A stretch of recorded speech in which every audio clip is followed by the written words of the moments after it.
Epístola de Paulo aos Gálatas. Epístola de Paulo aos Gálatas, capítulo 1.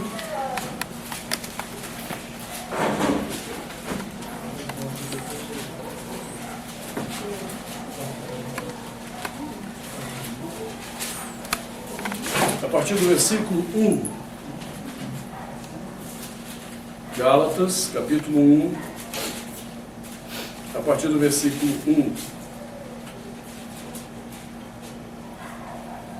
Diz a palavra de Deus: Paulo, apóstolo, não da parte de homens, nem por intermédio de homem algum, mas por Jesus Cristo e por Deus o Pai, que o ressuscitou dentre os mortos.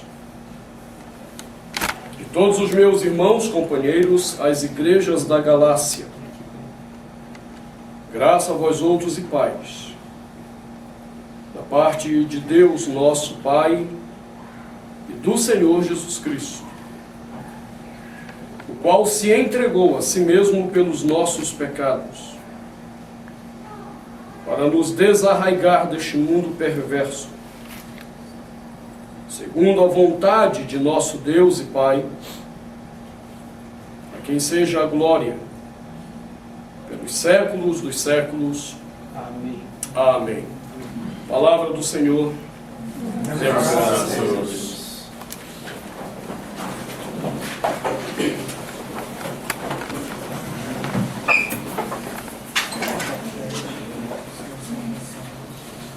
Amados irmãos,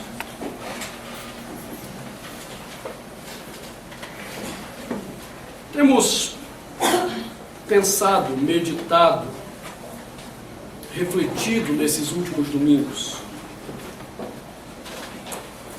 sobre uma questão crucial para a nossa fé. O que é o Evangelho? E quando nós começamos essa série de meditações nesse texto do apóstolo Paulo, nós colocamos a nossa preocupação com o que está acontecendo no entendimento do que é o Evangelho nas igrejas que se dizem evangélicas na atualidade. E temos descoberto uma série de questões que estão sendo esquecidas daquilo que é de fato o Evangelho. E eis a razão porque talvez já não possamos nos chamar de forma geral de uma igreja evangélica. Talvez possamos nos chamar de uma igreja de um outro evangelho, de um evangelho estranho.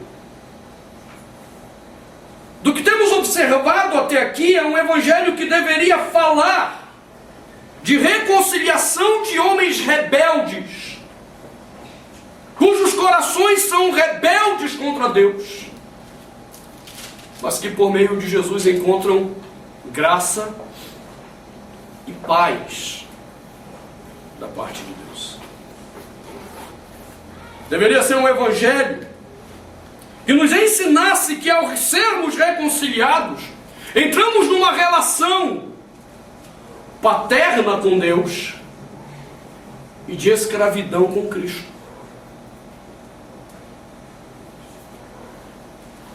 Mas como nós vimos, tudo isso tem sido perdido.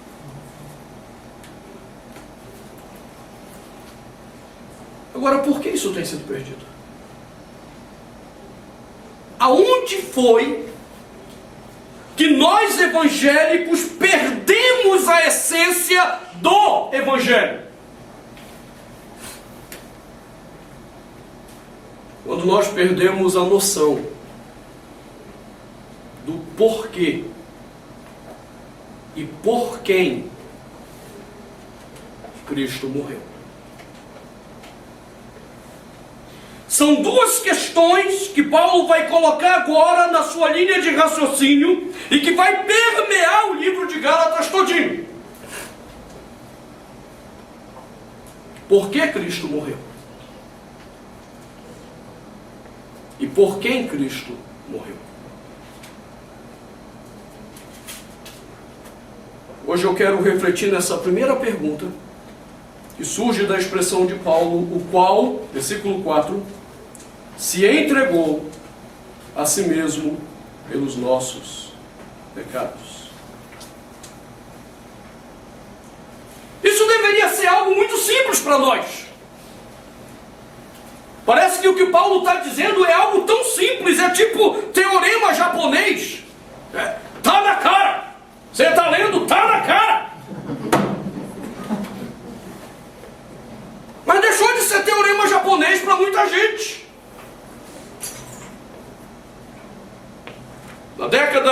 Final da década de 80, início da década de 90, eu creio que na verdade foi na década de 90, surgiu uma música que a igreja começou a cantar,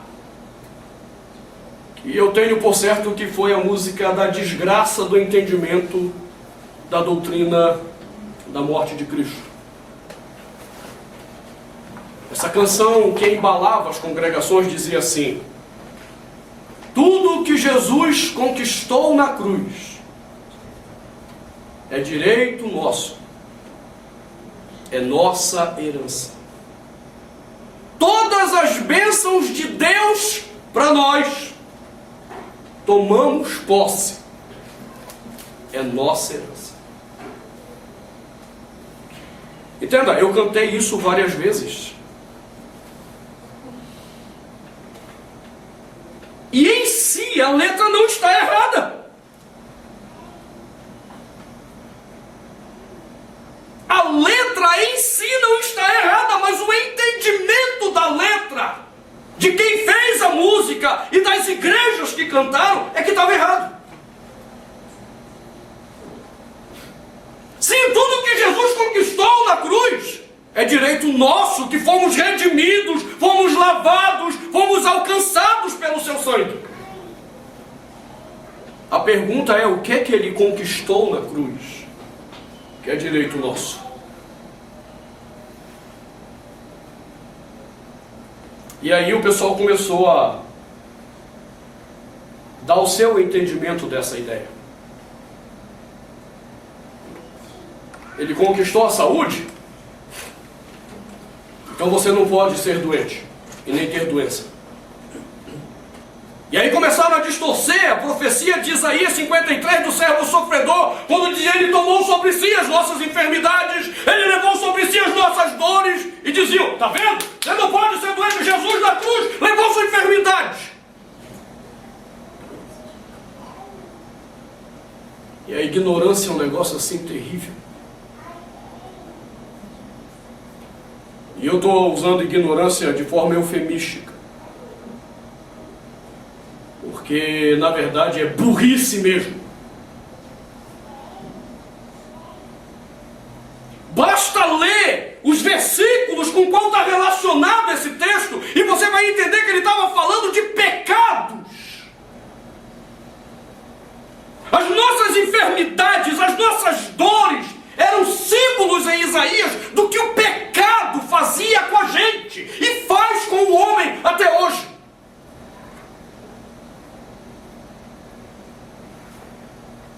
Mas aí nós perdemos essa noção. E por causa da podridão do nosso coração mesquinho, egoísta, nós começamos a acreditar que o que Jesus conquistou para nós era tudo de bom e de melhor dessa terra. Afinal de contas, ele me colocou por cabeça, não foi por cauda. Afinal de contas, eu sou filho do rei. E a partir dali começou toda essa mudança. Qual foi o sentido de Cristo morrer por nós? Juntou a essa linha gospel pervertida, diabólica, satânica que entrou na igreja, a influência de um homem do século XIX chamado Charles Finney, cara que é idolatrado no meio pentecostal. O grande evangelista Charles Finney, o homem que levou mais de 500 mil pessoas a Jesus. Eu vou dizer para você, Charles Finney já foi meu herói, cara.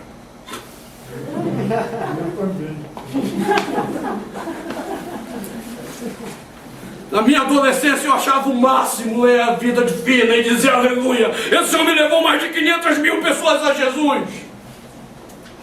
Eu gostava de ler biografias na minha adolescência de homens que eu achava ser de Deus. Esse me enganou.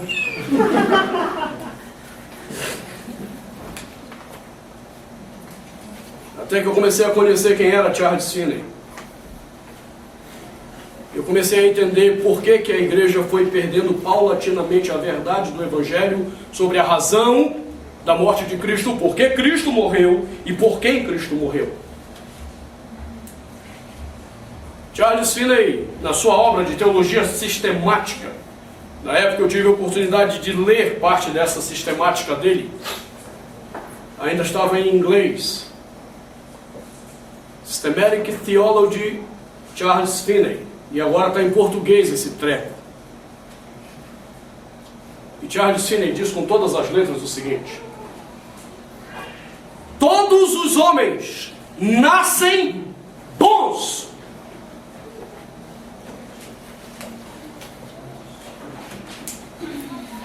Todos os homens são bons. É a sociedade corrompida que faz com que esses homens pequem.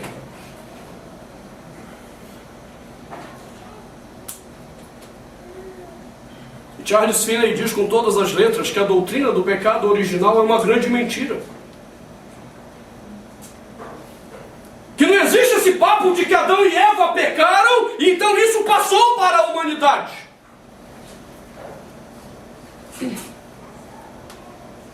Você está escandalizado? Então deixa eu lhe escandalizar agora de verdade. Qual é a consequência dessa doutrina? E Charles Finney diz isso. Se todos os homens são bons, Cristo não morreu para salvar os homens.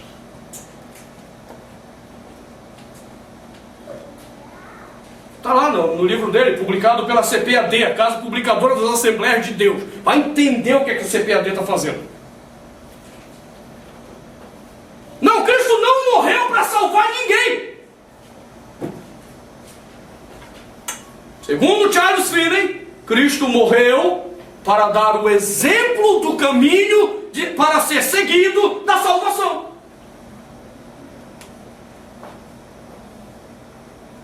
Pronto, Cristo deixou o exemplo. É assim que você vai ser salvo. E como você é bom, você não é mau por natureza, basta seguir o caminho que ele deixou.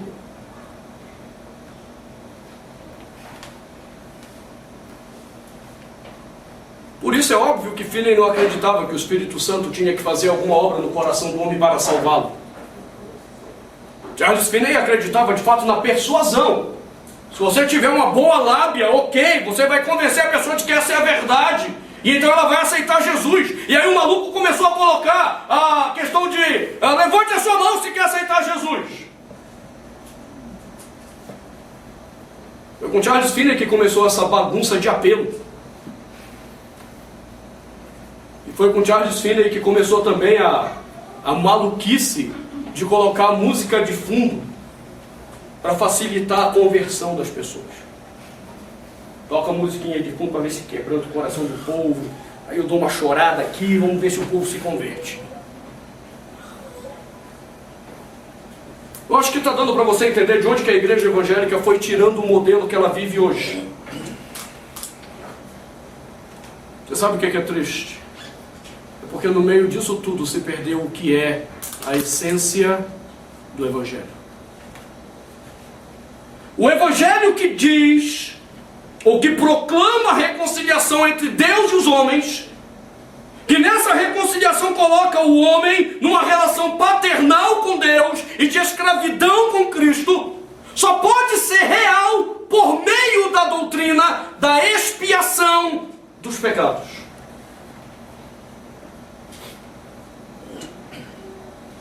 Cristo não estava na cruz dando exemplo para ninguém.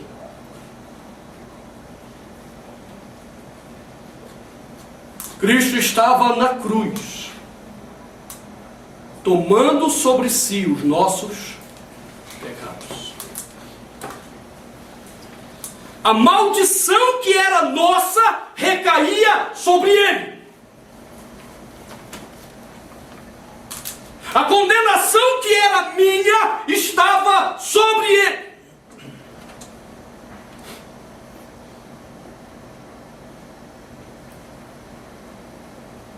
Até o inferno, que era para mim, recaiu sobre ele.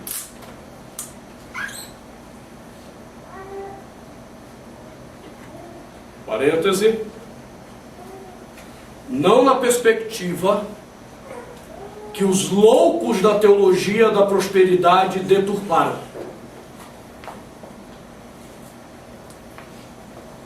Os endiabrados, filhos do demônio, Kenneth Reagan, Kenneth Copeland, Joyce Meyer, Morris Cerullo, T.L. Osborne e todos os filhos do capeta que nasceram desses homens,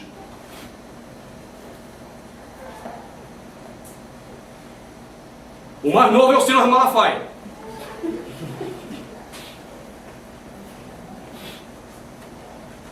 que está sendo gerado pelos ensinamentos de demônios, trazendo isso para a igreja.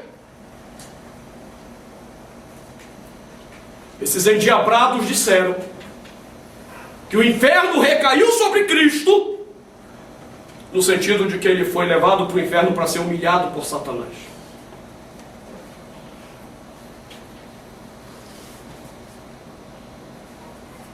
E a Escritura não ensina isso. A Escritura diz que o inferno caiu sobre ele porque havia a necessidade dele ir ao inferno proclamar a vitória dele contra o pecado. E é por isso que Cristo vai ao inferno entre a sua morte e a ressurreição, mas ele vai espontaneamente para declarar-se Senhor sobre todas as coisas, inclusive na vida daqueles que estavam no inferno.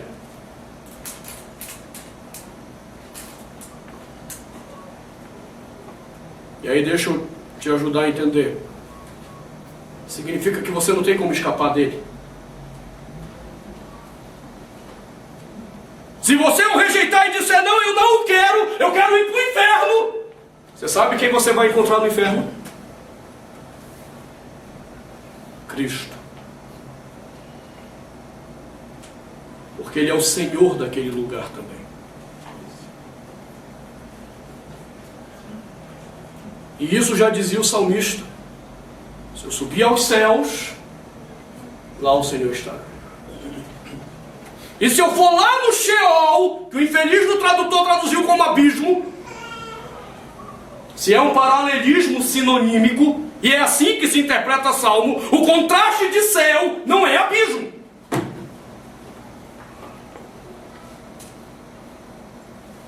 Paralelismo antitético, o contrário de céu é inferno. E Sheol ali tinha que ser traduzido como inferno. O que é que o salmista dizia? Se eu for aos céus, o Senhor está lá. E se eu chegar lá no inferno, eu vou dar de cara contigo também.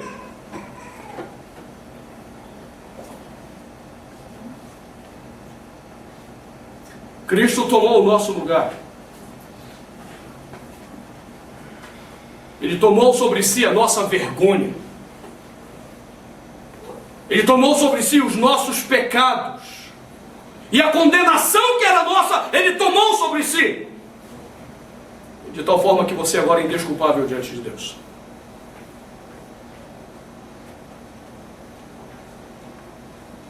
Você não tem para onde correr. Ele é Senhor de todas as coisas, porque na morte dele, ele tomava sobre si a nossa história. E é essa questão que Paulo quer frisar quando ele diz: ele se entregou a si mesmo pelos nossos pecados. Cristo morreu para nos substituir na cruz do Calvário.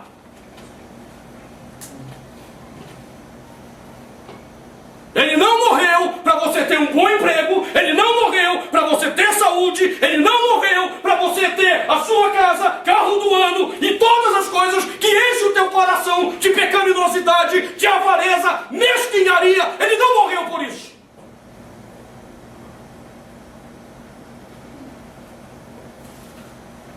Ele morreu porque homens são pecadores, merecedores do inferno e de toda a condenação de Deus. Os homens são merecedores da ira de Deus.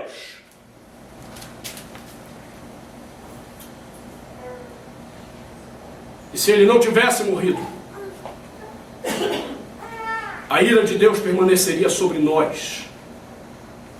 E nós seríamos consumidos em juízo eterno pelo Senhor, quando o encontrássemos.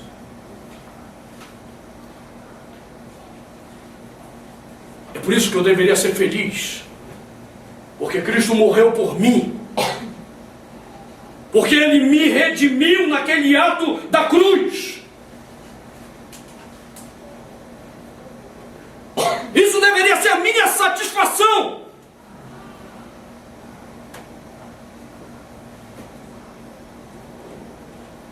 Você quer ver como você não entendeu até hoje essa doutrina?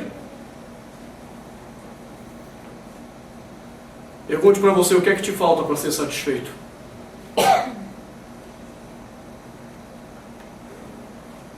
E se você disser que falta alguma coisa, ou é porque você não conhece a Cristo, ou é porque você não entendeu essa doutrina.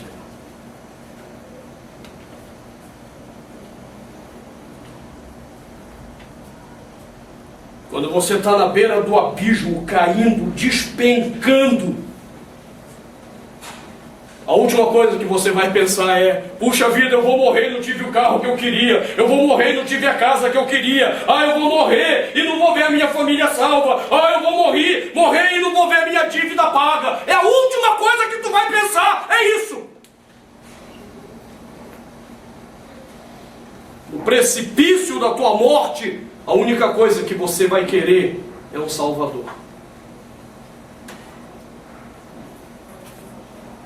E se esse Salvador aparecer,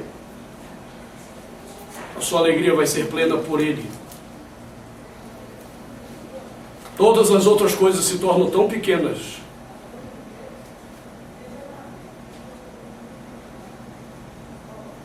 Ele morreu pelos nossos pecados.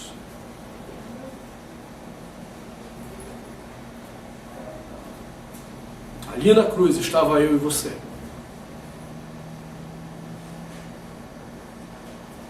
Ali na cruz, Deus imputava um juízo sobre os homens, através de Jesus.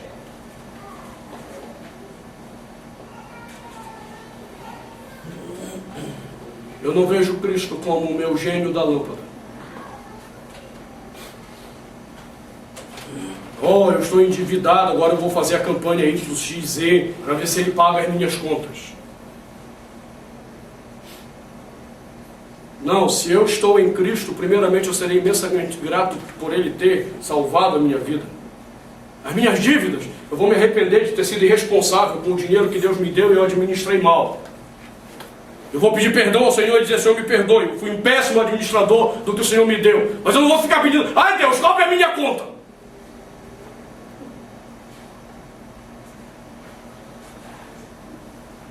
Isso se torna a última coisa para mim. A minha alegria vai estar porque Ele morreu por mim. Agora você imagina um prejuízo grande. Se você não entender isso, se você não compreender essa verdade. Além do inferno, que é certo para todos os homens que o rejeitam, vai ser pior ainda se você não tiver nem a casa, nem o carro e morrer endividado. Pronto, aí a desgraça é completa.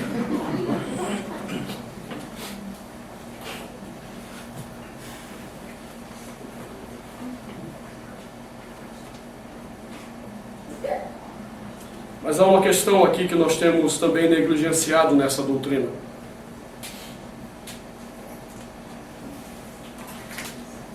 Só há a necessidade de expiação,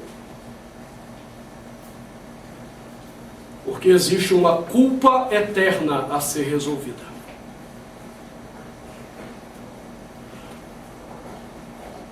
Por que Cristo tinha que morrer? Nós dizemos pelos nossos pecados?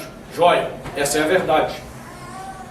Mas por que ele tinha que morrer pelos nossos pecados? Deus não poderia ter resolvido isso de outra forma.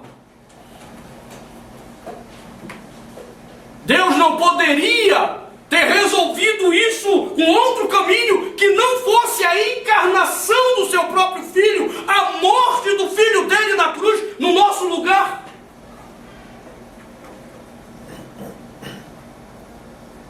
Sim, Deus poderia ter resolvido isso de outra forma, fazendo cumprir literalmente o que ele disse para Adão: no dia em que tu comeres dessa árvore, certamente tu morrerás. Como é que Deus poderia ter resolvido o problema? Eu avisei, cara. Estou lavando a mão, se lasquem, vão para o inferno, morram todos. Deus poderia ter feito assim. E haveria injustiça nele?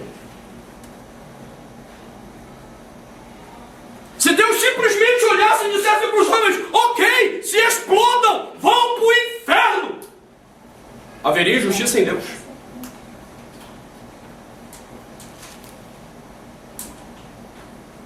Não poderia haver injustiça em Deus. Primeiro, que nós éramos criaturas das suas mãos.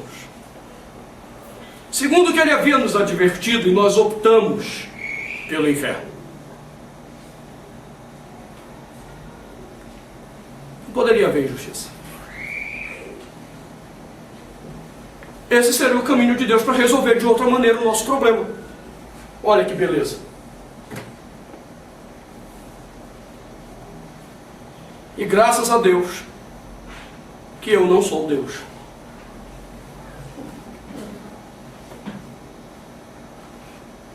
Minha primeira reação é dizer: vá para o inferno.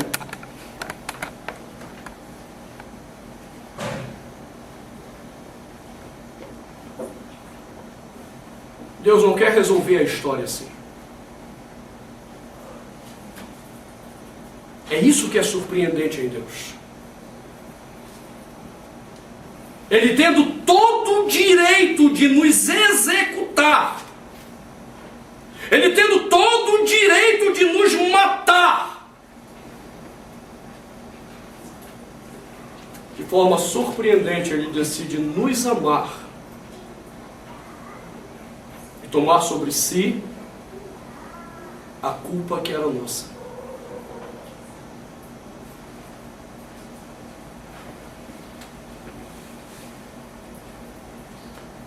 É por isso que o escritor de Hebreus faz uma pergunta que para mim sempre foi fantástica. E diante dos meus próprios pecados, todas as vezes que eu leio essa palavra de Hebreus, ela sempre me comove. Ela me toca. Como escaparemos nós se negligenciarmos tão grande salvação?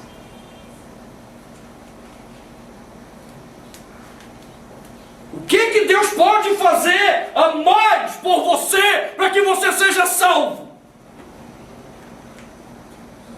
Não tem mais o que fazer. Ele encarnou, ele se fez homem, ele se humilhou, ele foi levado à cruz pelos nossos pecados. Como é que você quer escapar da condenação se você negligencia tão grande ato de amor?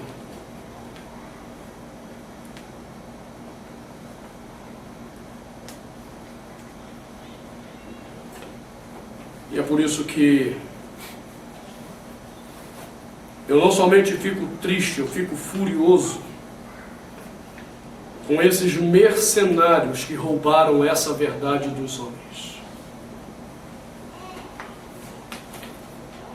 Que em vez de dizer a esses homens que Deus está irado contra eles, contra o pecado que praticam, mas que apesar de estar irado, Deus os amou e em Cristo lhes propiciou salvação, esses miseráveis ficam enganando os homens dizendo que Deus é um gênio da lâmpada para resolver seus problemas. Algo como organizações Tabajara.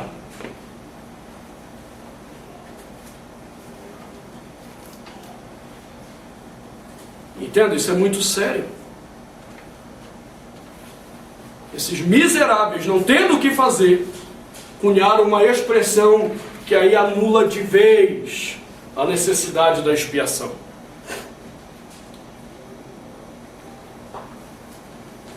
Deus ama o pecador e odeia o pecado.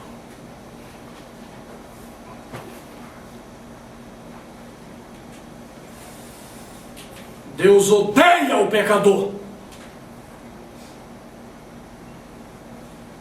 Tanto quanto Ele odeia o pecado.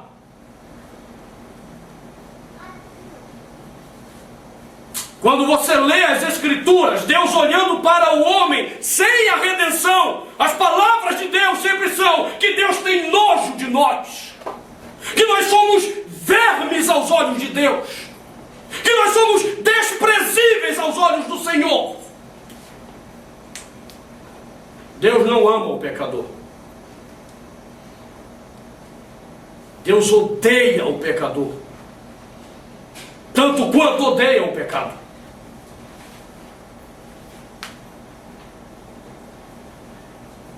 Então, novamente, é surpreendente ver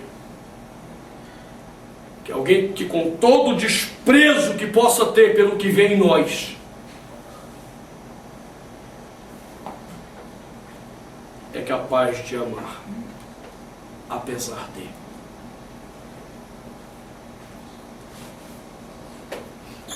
O que é que Deus vê em nós? Miséria. O que Deus vê em nós? Vergonha. O que Deus vê em nós? Desprezo. E o que Ele deveria fazer? É o que Ele não faz. Ele decide amar.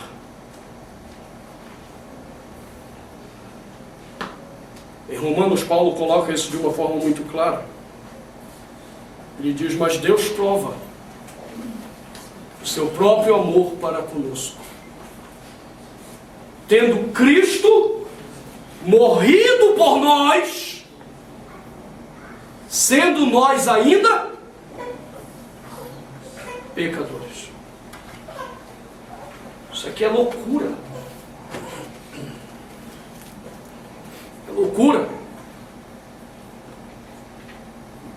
E Paulo entende que é tão louco que ele diz, seria capaz de alguém morrer por um amigo. Mas ninguém seria capaz de morrer por um inimigo. Como é que ele colocou a relação do homem com Deus? De inimizade. Deus não tem nos homens amigos. Deus tem nos homens inimigos.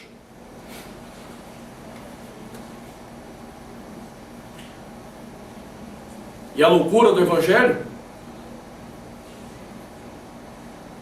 que apesar de nos ter na conta de inimigos, Ele decide tomar a nossa culpa, para que nós sejamos salvos da condenação eterna. Nós estamos falando de uma culpa eterna. E você está me oferecendo casa, carro, dinheiro, saúde. Sinceramente, eu não preciso disso. É óbvio que eu não sou doido, não rasgo moeda. Serei muito grato a Deus se Ele me permitir ter um canto para morar, se eu tiver um carro para dirigir. Se eu puder ter a minha conta todo mês equilibrada, eu vou agradecer muito a Deus, mas é óbvio que isso também vai depender de eu saber administrar o que Ele me dá. Se Ele não me der nada disso, Ele já me deu o que eu de fato preciso. a minha redenção. Porque na cruz Ele tomou o meu lugar.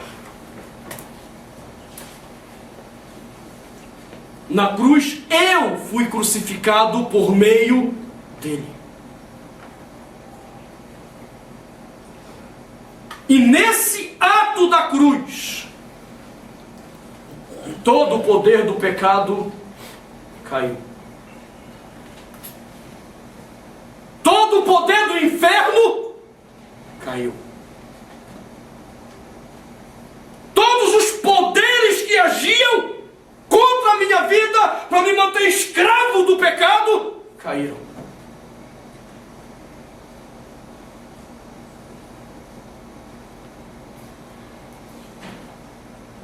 Havia uma culpa eterna que tinha que ser resolvida.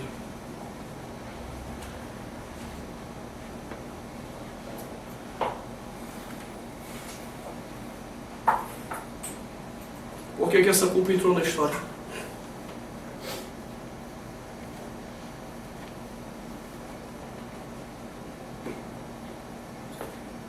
Porque o ato de pecado transgrediu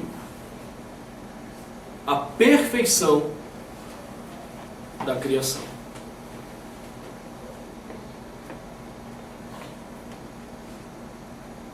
O pecado transgrediu a perfeição do mundo perfeito.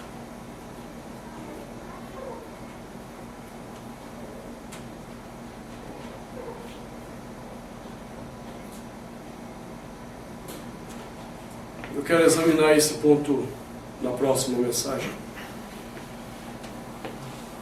Por que Cristo morreu? Ele morreu por causa dos nossos pecados, porque esses pecados atraíram culpa eterna contra nós. E essa culpa eterna trouxe a imperfeição da criação. E somente por meio da morte dele, essa culpa podia ser removida. Então nós estamos diante de uma questão tremendamente espiritual. De algo que aconteceu e abalou não só a criação, como todo o mundo espiritual. Por causa desse ato, todo o inferno foi abalado. Por causa desse ato, todos os homens serão julgados. E serão salvos ou condenados ao inferno, mediante o entendimento ou rejeição dessa verdade. Quero continuar olhando isso com os irmãos na próxima pregação. Por que Cristo morreu? Para então depois entendermos o último ponto-chave. Por quem Cristo morreu? E de uma forma muito simples. Não foi por todos os homens. Porque Ele não amou todas as pessoas. Cristo não ama todas as pessoas. Mas nós vamos estudar isso nas próximas pregações. Feche seus olhos.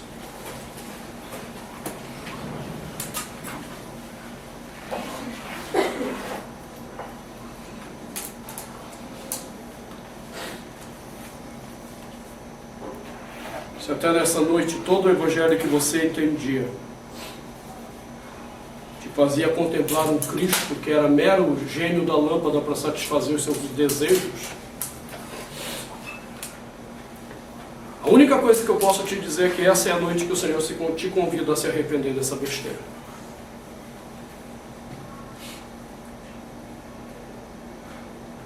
Cristo não está preocupado se tu está devendo, se tu tem casa ou não tem casa, se tu tem carro ou não tem carro. Cristo não está preocupado se você está doente ou não está doente. Cristo está preocupado em saber qual é o destino da tua vida.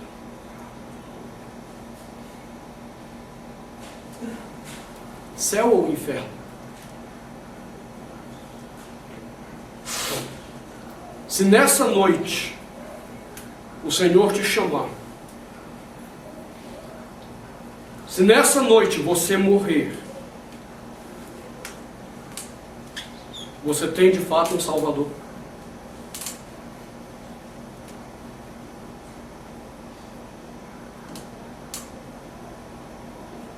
Você tem de fato alguém que morreu por você e pode te justificar diante do Pai?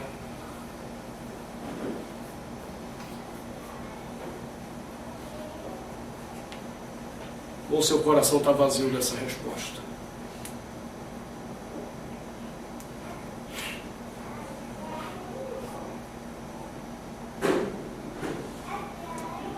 Essa é a noite que o Senhor te oferece para compreender. Cristo morreu pelo teu pecado, para remover a culpa que havia contra a tua vida e te tornar aceitável aos olhos do Pai, para remover a ira do Pai contra você.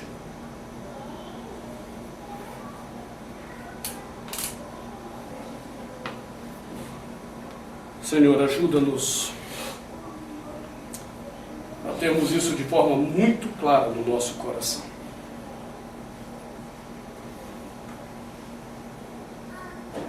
Para que nós não sejamos iludidos, Pai,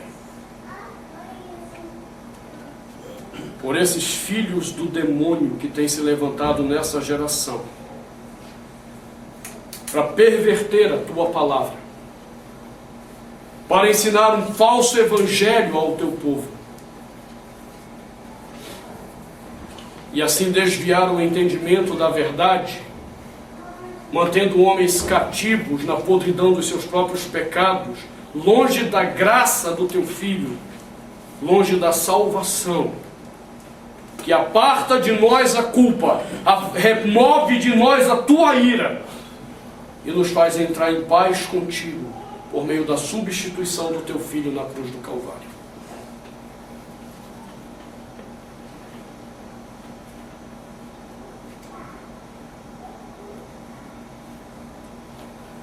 Essa palavra chega ao nosso coração, Senhor.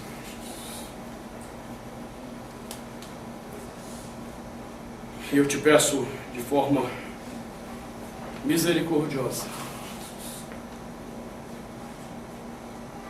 que se nessa noite alguém nesse lugar não entendeu essa verdade ainda, que o Teu Espírito abra em nome de Jesus o entendimento, para que creia de fato na redenção que Cristo propiciou. E crendo, seja salvo da condenação eterna que opera contra os homens em rebeldia contra Ti.